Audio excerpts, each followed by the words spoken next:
Testing. Hello, and welcome to our first episode. I'm really glad you're here. Since this is our first episode, and since I've chosen a bold podcast title, I'm going to start by explaining everything. Think about how you first came across me or Starfish Social Club or the podcast or the YouTube channel in the first place. Regardless of whether I've worked with your kiddo for a few years now, or whether you're new to me, I bet you found me by typing in or asking about social skills. Maybe you Googled podcasts for social skills or how to teach my autistic kids social skills groups. Maybe you went into a Facebook group and asked other parents, how do I teach my kids social skills?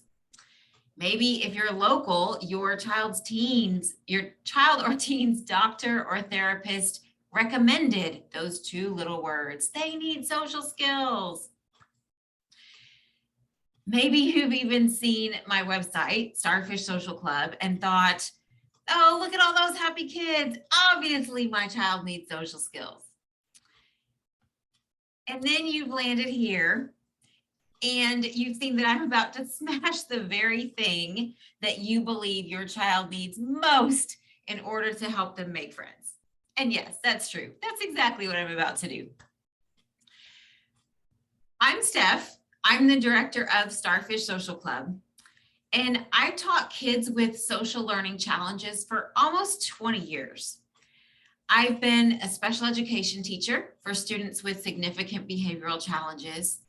I've been a behavior and autism specialist for a few different school districts. I've been a school administrator, including the principal/director of 2 private schools for kids with special needs, one of which I created.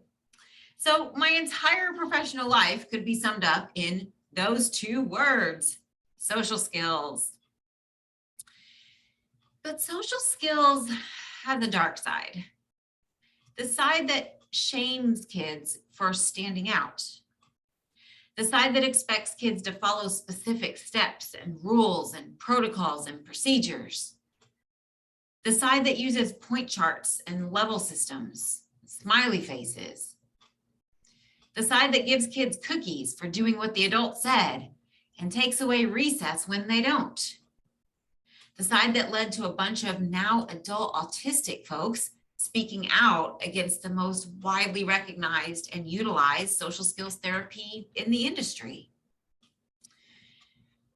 Social skills are often viewed as remedial, something this group of kids needs, but all the other kids have already figured out. I've met kids who don't want their peers to know they're going to a social skills class or group. So here we are trying to teach kids something that they feel ashamed they don't already know. And there's this mindset of, this is how you should be doing things.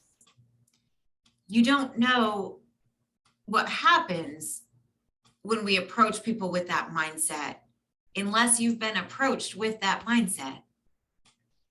So it's not even just kids, but people in general. What do you think happens to people in general when they are approached by being told they're going to be taught how to do something they don't know how to do, even if they don't recognize they don't know how to do it? You get resistance, you get defiance, you get shame. You get the feeling that there's something wrong with who they are and how they show up in the world. And I did not want to be part of the reason that kids felt like who they are was not okay. So I started looking for some alternatives. What else could I teach my students that didn't have that icky outcome to it, that didn't have that end result that I just wasn't really going for? My practices started to shift about 6 years ago. I dove pretty heavily into a company that has a different paradigm when it comes to our kids. They don't focus on social skills, they focus on social awareness. Being aware of context, being aware of other people's thoughts and feelings, of the concept of a group, being aware of how we affect people around us. I got really hooked on this new concept after attending a conference, and I immediately decided I was going to open my own club focusing on teaching kids social awareness. Within a month, while still maintaining my full-time job, I had started a business. I called it Starfish Social Club. It had to have the name social in it, but I didn't want it to be confused with social services or anything like that. So I thought the word club worked really well. And Starfish, I thought about that one a lot. It actually came from the Starfish story, which is about a girl walking along a beach, and she sees all these starfish that have washed up on the shore. And so she's running along the beach and she's picking up each one and trying to throw it back into the ocean. And this man walks by and he says, "Why are you wasting your time? You can't save all of them." She runs up to the next one and picks it up and throws it back in the ocean and says, "I just saved that one." So that's where the name Starfish Social Club came in. It came in with me thinking, if I can just help one child at a time, one teen at a time, that was my focus. So I really dove into this social awareness curriculum. I spent a few $1,000s buying all their materials and all their resources, as well as all kinds of other stuff I found online. I'm a bit of a perfectionist in terms of never quite feeling like I know enough or never quite feeling like I have enough.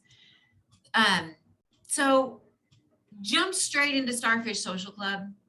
It was everything I wanted it to be. I didn't focus on discrete social skills, like teaching kids how to give a compliment or how to say, "Nice to meet you." I focused on social awareness. Anything and everything that had to do with teaching my students to think about other people. The reaction from parents was really positive. This new paradigm is catchy, especially for parents who don't want their kids skilled to the point of frustration or exhaustion. A lot of families came through whose kids had been kicked out of other social skills programs, which is kind of ironic, or kids who had been graduated from other social skills programs, also kind of ironic. So a lot of that was happening, just kiddos who'd been in other programs and just didn't really make progress, didn't get where they were trying to go. After about 18 months, the district I was working for purchased a district-wide social skills curriculum. It was mandatory for all kids who were having behavioral challenges or who had autism or who are identified as needing social skills support. This curriculum was mandatory. And it was completely comprised of specific skills like how to greet somebody, how to accept a compliment. Every skill had a set of steps to follow. Steps to meet someone new, 1 through 6. Steps to accept a compliment, 1 through 5. Steps to disagree with someone, 1 through 8. That was my sign to step out the door and focus exclusively on Starfish Social Club. And so I did. By this time, I had gathered hundreds of hands-on interactive lessons and activities focusing on social awareness. Within about 2 years, I had a growing number of students and staff. We kept moving into bigger locations. I'd even started my own school here. And through all this, I became the go-to social skills expert in my community, even though I wasn't really teaching social skills. And then lockdown happened. 2020 COVID lockdown. Meant a few things. First, lockdown meant Starfish Social Club was closed. Just like that. We were gone on spring break and we never came back.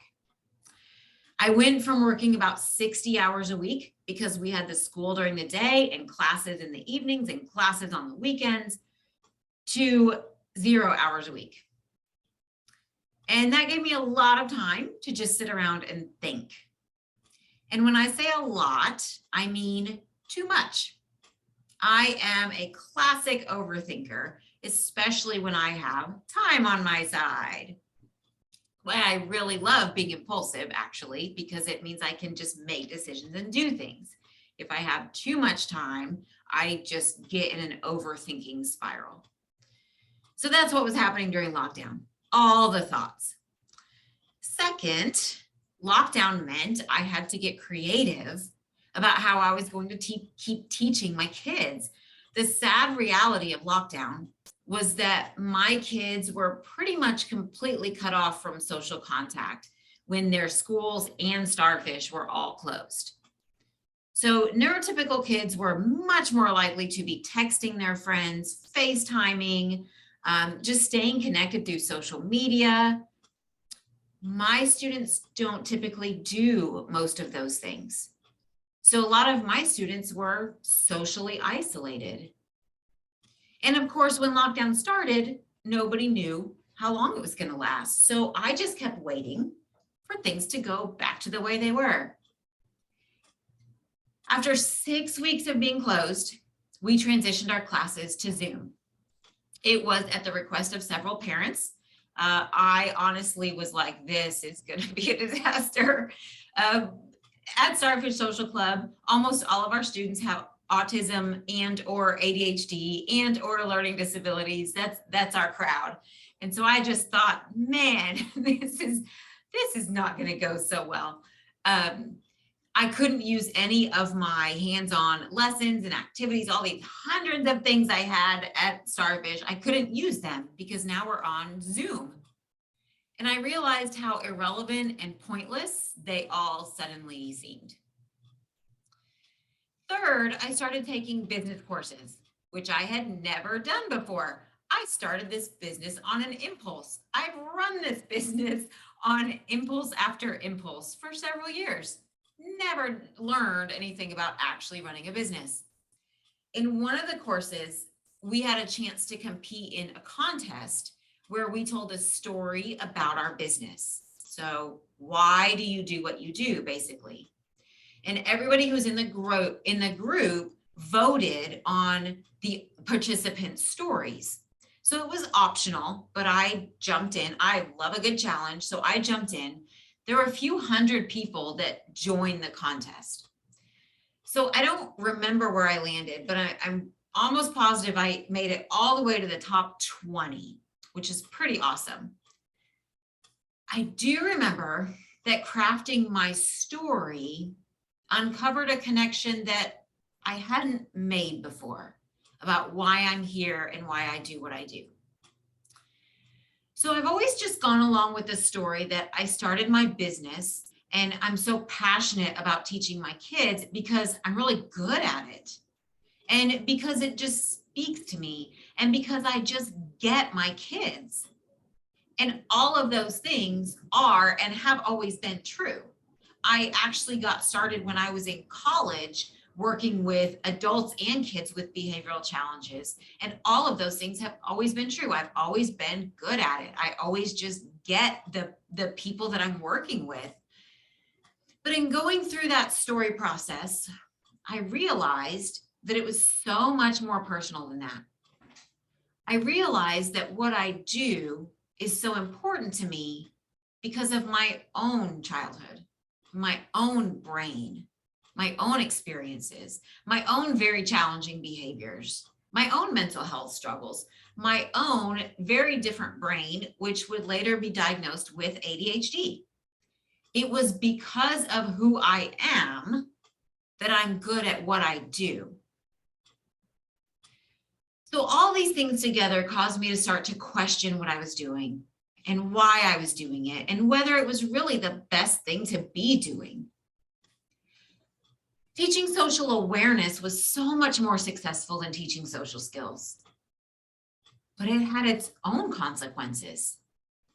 It was so focused on how we make other people think and feel that it perpetuated anxiety. Even the terminology this company used, which I had readily adopted, was all about how we affected other people, what other people thought about us, how they felt about us. Social awareness was focused on everyone else. man, that's a lot to handle. That's kind of overwhelming. And I could see that there were times where kids were getting hyper focused on what other people thought about them.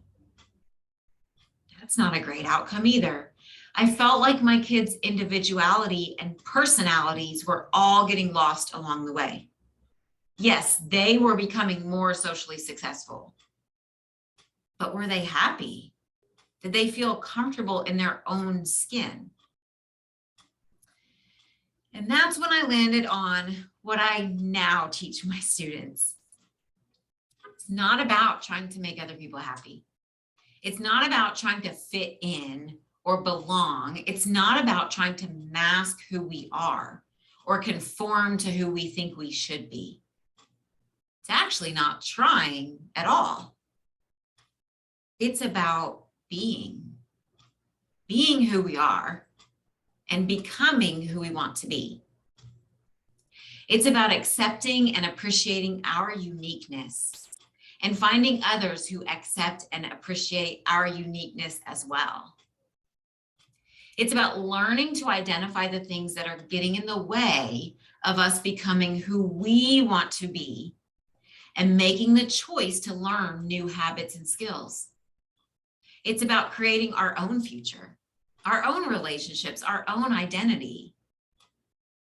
At Starfish Social Club, students choose what they want their reputation to be. Maybe it's kind or smart or funny or helpful. And then we learn the things that give people a reputation for being those things. And we learn the things that give people reputations for being mean or selfish or annoying or rude.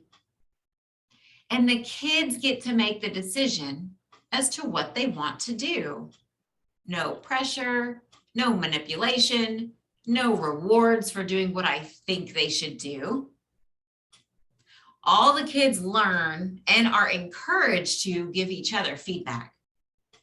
This means that the kids get to see firsthand what kind of reputation they are creating because the other kids tell them.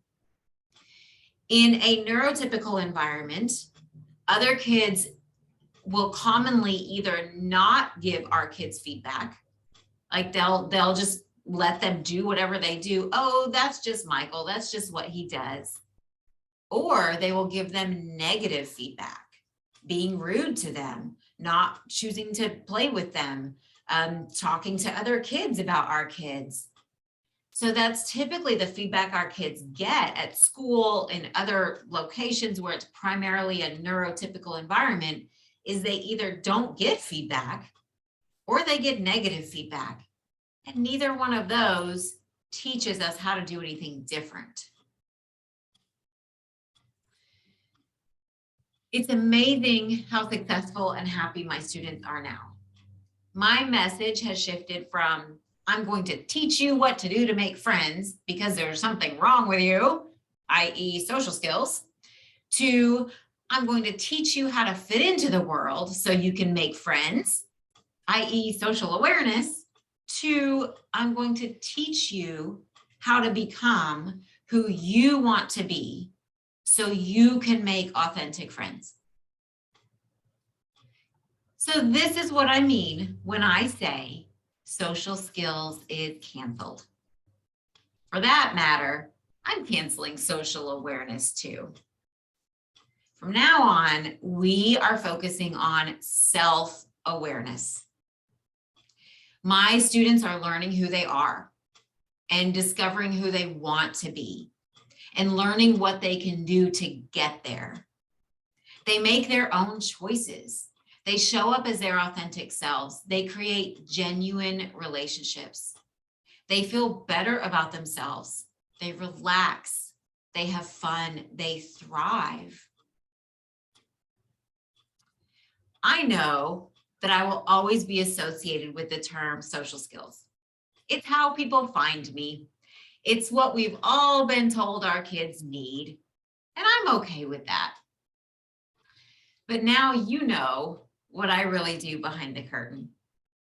I focus on the one thing social skills and social awareness leave out. the kid. I actually considered naming this podcast, There is an I in Social Skills, but there are 2 I's in social skills, and it just kind of got confusing. In a nutshell, I help neurodivergent kids and teens become more socially competent, confident, and connected. And this podcast is dedicated to helping you do the same.